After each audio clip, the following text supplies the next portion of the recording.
kegiatan rutin kita, yaitu belajar dan mengajarkan Al-Quran. Semoga Allah jadikan kita ahlul Quran dan Allah perkenankan kita mendapatkan syafaatul Quran kelak di hari kiamat di akhirat. Amin ya rabbal alamin.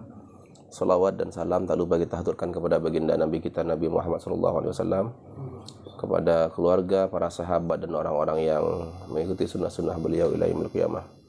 Sebelumnya, ikhwan sekalian, perkenalkan ini ada saudara kita yang baru, namanya Abdullah Idris.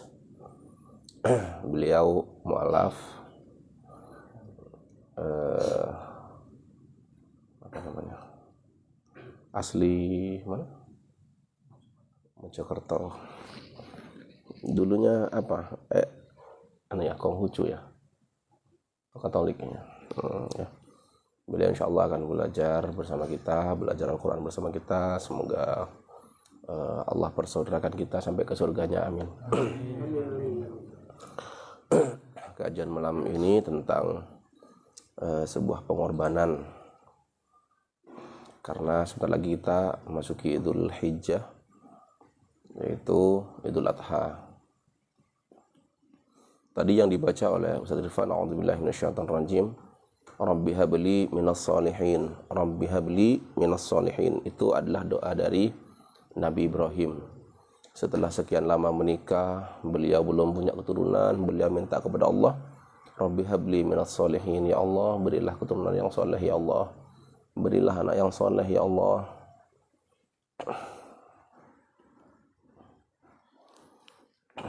Kemudian fabasyarnahu bighulamin halim, kami berikan kabar gembira kepada Ibrahim dengan kelahiran seorang anak yang sabar, yaitu Ismail.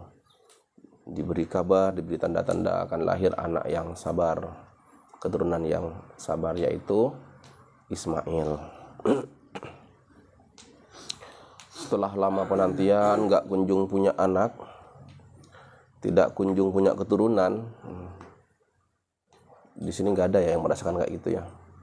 Alhamdulillah Allah berikan keturunan semuanya. Begitu didambakan keturunan itu, begitu diinginkan anak itu, kemudian Allah berikan anak yang sabar, yang tentunya anak itu soleh sesuai permintaan Nabi Ibrahim. Rabbi habli minas solihin, ya Allah berilah keturunan yang soleh,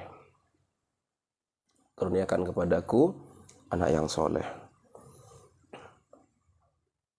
Anaknya kemudian lahir, terus kemudian tambah besar.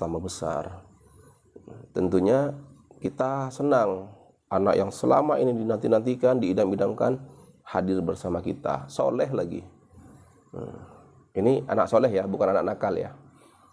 Falamma balagha ma'ahu sa'ya qala ya bunayya inni ara fil manam anni adbahuka fandur madza tara. Ketika anaknya sudah mulai di usia sanggup, sudah sering bareng, dibawa kemana-mana, diajak kemana-mana, anaknya soleh. Kemudian pada suatu ketika Nabi Ibrahim diperintahkan oleh Allah melalui mimpinya untuk menyembelih Ismail, anaknya yang soleh itu, anaknya yang sabar itu. Kira-kira kalau kita gimana nih? Kita lama nggak punya anak, bertahun-tahun nggak punya anak, anaknya didamba-dambakan, punya anak soleh lagi ya. Anaknya bangsat saja nggak mau kita bunuh, kan gitu. Anak yang nakal saja nggak mau kita disuruh menyembelih anak kita. Senakal-nakalnya anak kita, kita akan cari-cari alasan. Wah, ini mimpi yang nggak soleh nih, buruk nih, dan lain sebagainya. Anak yang sering menjengkelkan saja itu kita nggak mau. Sulitlah untuk mau. Senakal-nakalnya anak kita disuruh sembelih, pasti akan banyak alasan kita. Ini anak soleh. Anak soleh juga diinginkan kehadirannya, sudah bertahun-tahun diinginkan kehadirannya, dirindukan keberadaannya, disuruh, diperintahkan untuk disembelih. Nah, akhirnya kemudian karena usianya sudah usia sanggup, sudah biasa diajak rembuk, bisa diajak rembu oleh Nabi Ibrahim. Nabi Ibrahim ngajak rembu anaknya. Fandur madza tarah, bagaimana pendapatmu nak? Aku diperintahkan oleh Allah untuk menyembelihmu. Apa kata anak soleh itu, yang namanya Ismail itu? Qala ya abati fa'al ma tu'mar, satajiduni insyaallahu minas sabirin. Wahai ayahanda, silahkan kerjakan apa yang diperintahkan oleh Allah kepadamu. Insyaallah engkau akan mendapatiku sebagai anak yang sabar. Insyaallah saya sabar ayah, silahkan dikerjakan ayah apa yang menjadi perintah Allah. Waalaikumsalam.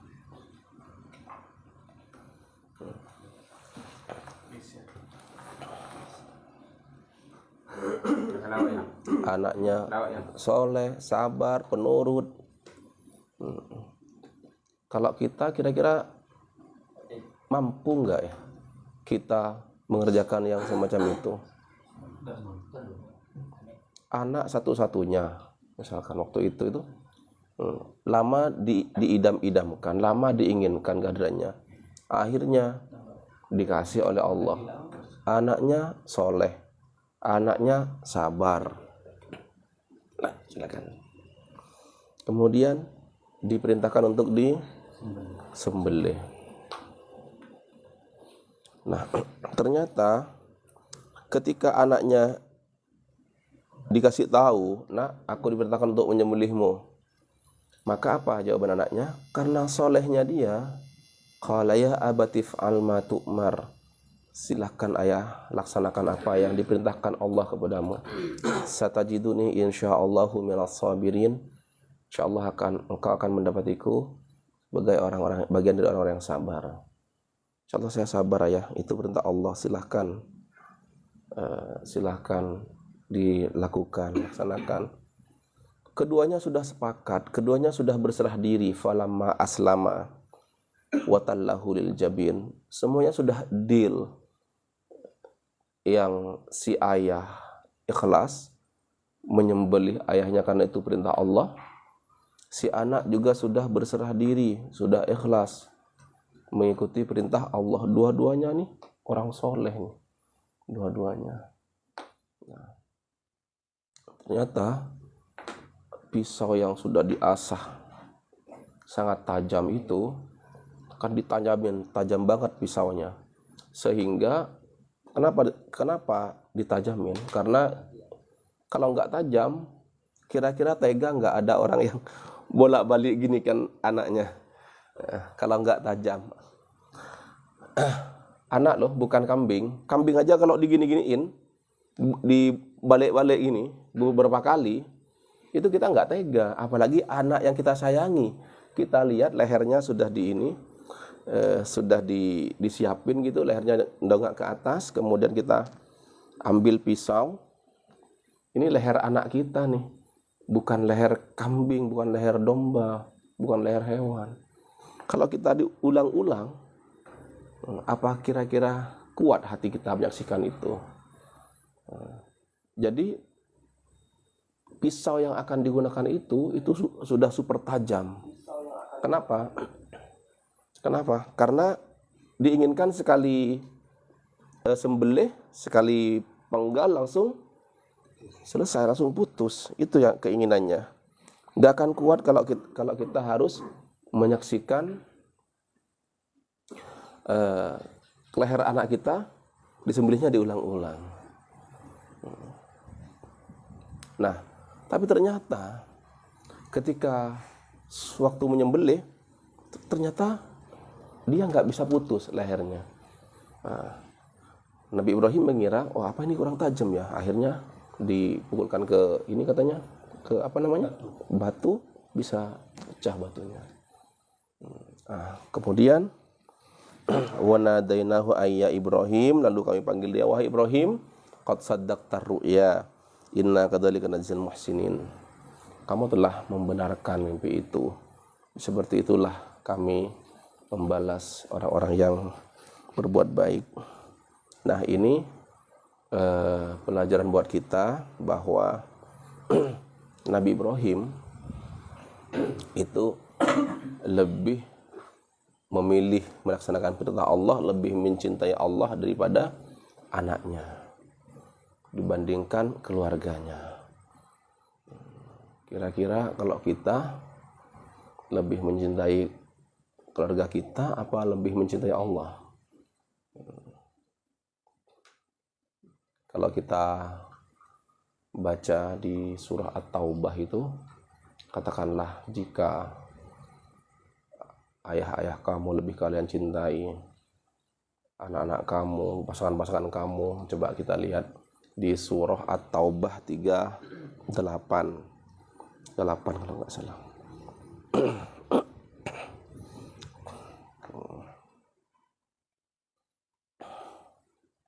37 atau 38 mungkin. Kita lihat.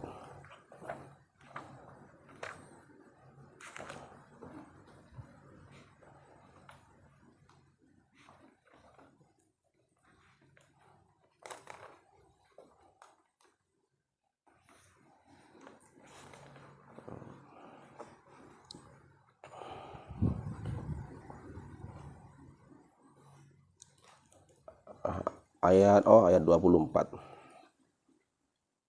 A'udzubillahi minasyaitonirrajim. Qul in kana aba'ukum wa abna'ukum wa ikhwanukum wa azwajukum wa 'ashiratukum wa amwalun iqtaraftumuha wa tijaratun takhshawna kasadaha wa masakinu tardawnaha ahabba ilaikum minallahi wa rasulihi wa jihadin fi sabilihi fatarabbasu hatta ya'ti Allahu bi amrih. Katakanlah jika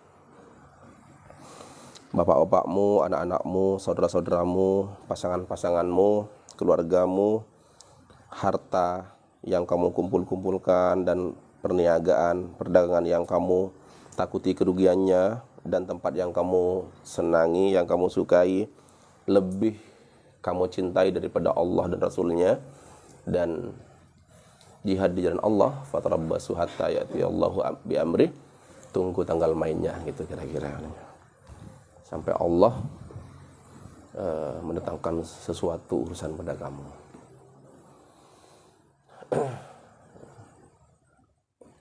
Di antara kita banyak yang lebih mencintai orang tua kita, anak kita, atau perniagaan, perdagangan, bisnis yang kita takut rugi. Coba ketika kita jaga toko misalkan, kita sedang bertransaksi jual beli, jaga pentol misalkan, mas, mana mas? Jual pentol, lagi banyak yang datang, adzan ternyata. Kira-kira lebih mendahulukan panggilan Allah atau jualan dulu? Pentolnya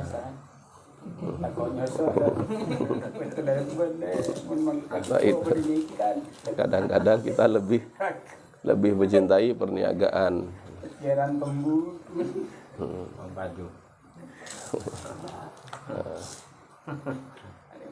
Perpanan cuh, anaknya Mas Pur, perpanan cuh. Bah ada adzan, kira-kira gimana Mas Pur? Lebih mencintai Allah apa anak-anak kita? oh dapat tali itu lagi. Nah itu Angin. bunda konjangan di tali kan dengar. Oh duga juga. Itulah kondisi kita.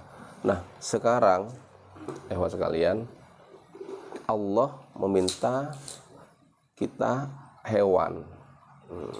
Allah memerintahkan kita untuk berkurban, yaitu kambing, domba atau sapi, bukan anak kita. Karena kalau anak kita nggak mungkin kita mau kan, senakal-nakalnya anak kita suruh sembelih, kayaknya banyak alasan kita nanti. Ini yang sekarang. Iya. Anaknya juga enggak mau. Iya. Iya, anaknya nggak sesoleh Nabi Ismail. Yang diminta oleh Allah, yang diperintahkan oleh Allah kepada kita, fasholli lirabbika wanhar, laksanakan sholat dan berkurbanlah. Yang diminta adalah apa? Hewan, bukan anak kita. Kira-kira kalau misalkan dikasih pilihan, kamu boleh mengorbankan anak kamu atau 100 ekor sapi? Kira-kira pilih yang mana? Gitu. Pilihannya kamu kurbankan anakmu atau 100 ekor kambing misalkan. Wah, kayaknya 100 ekor kambing aja deh. Gitu. Sekarang pilihannya kamu nggak usah milih antara anakmu dan 100 ekor kambing. Kamu cukup sembelih 1 ekor kambing saja. Kira-kira dipilih nggak satu pilihan itu? Pilih yang satu. Nah, jadi gitu kondisi kita. Yang sedemang. Maka kurban itu artinya dekat sama kita, qorib itu dekat. Jadi kurban itu adalah ibadah yang dilakukan untuk mendekatkan diri kepada Allah. Ibadah tahunan. Hitungannya per keluarga. Jadi kita ingin keluarga kita, istri kita, anak kita lebih dekat dengan Allah. Ewa sekalian, saya menemukan ada sebuah keluarga. Dia itu penghasilannya besar. Suami itu besar gajinya. Istrinya suka shopping. Anaknya main gadget. Si suami akhir-akhir ini ternyata main slot, main judi online. Kira-kira lengkap tuh, sampai ekonominya turun. Ada keluarga itu yang suaminya malas sholat, malas ibadah, ya kan? Anaknya juga dibangunin berapa kali nggak bangun untuk sholat. Istrinya juga nggak pernah tilawah, nggak pernah dekat dengan Al-Quran, nggak pernah, jarang-jarang untuk tepat waktu sholatnya. Pokoknya keluarga itu kalau secara pandangan kita lah, jauhlah dari ketaatan, jauh dari Allah. Maka ketika keluarga-keluarga seperti itu ingin lebih dekat dengan Allah, laksanakan ibadah kurban. Insya Allah nanti suaminya akan lebih dekat dengan Allah, anak-anaknya lebih dekat dengan Allah, lebih taat ibadahnya. Si istri juga akan lebih dekat dengan Allah. Bisa jadi sekarang ini dibangunin nggak bangun-bangun sholatnya si anak tuh, nanti malah anaknya yang bangunin orang tuanya. Mah tahajud mah misalkan. Ya ayo kita sholat malam ya. Kan keren tuh, Masya Allah. Yang awalnya harus dipaksa-paksa, kadang harus dipukul, dipus-pus gitu. Malah anaknya yang ngajakin sholat. Kenapa? Karena menjadi anak yang lebih dekat dengan Allah, keluarga yang lebih dekat dengan Allah. Itu yang kita harapkan. Karena saya kirim di grup ya. Saya kirim tadi di grup ibu-ibu.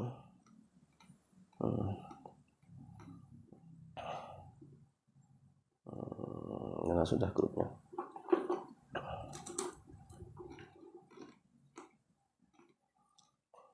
Skema seorang skema rumah tangga itu bisa dilihat di grup ya.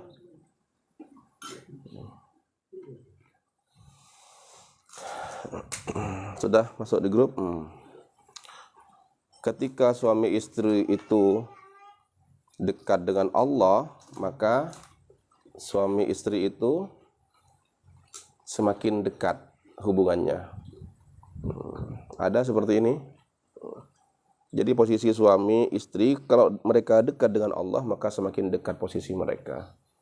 Tapi semakin jauh mereka dari Allah, suaminya di sini jauh dari Allah, istrinya jauh dari Allah, maka semakin renggang hubungan mereka. Yang ketiga, ada suaminya dekat dengan Allah, istrinya jauh dari Allah. Itu jauh juga tuh. Ada istrinya yang suaminya dekat dengan Allah, istrinya jauh. Ada kebalikannya, istrinya dekat, suaminya jauh. Maka jauh juga mereka jaraknya, hubungannya, renggang juga mereka. Ada tipe keluarga yang hari-harinya kehidupannya tuh dihabisin untuk kerja gitu. Suaminya berangkat pagi pulang malam, terus kemudian istrinya ya cuma nyapu, pokoknya kerjaan rumah tangga gak selesai-selesai gitu. Nggak ada istilahnya jaga sholat, nggak ada tilawah bareng atau tilawah di rumah, nggak ada. Tarbiyatul aulad, mendidik anak, nggak ada. Pokoknya urusan kerja, makan, tidur, kerja, makan, tidur, gitu aja. Muter-muter di situ aja. Kalau cuma kerja, makan, tidur, kerja, makan, tidur kan hewan juga kayak gitu. Nggak ada ininya, me time-nya. Kehidupannya kayak kehidupan ya hewan-hewan di hutan.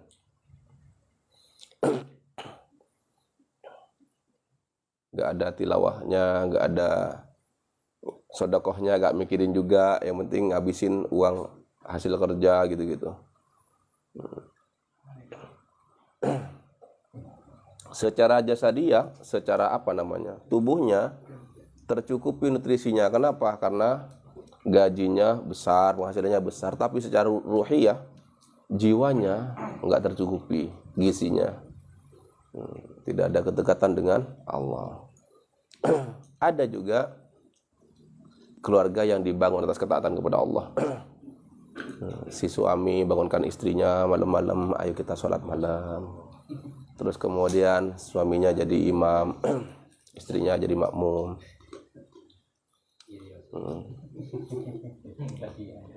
Kadang-kadang istrinya yang bangunin suaminya, ayo kita tahajud, ayo kita sholat malam. Kalau si suami nanyain kamu sudah makan belum, itu sudah basi kayak gitu. Pertanyaan yang romantis sekarang tuh, kamu sudah 1 juz belum hari ini? Nah, gitu. Sudah tilawah belum hari ini? Istrinya pagi-pagi, ya kamu puasa hari ini? Nah, itu pertanyaannya. Puasa enggak hari ini? Gitu.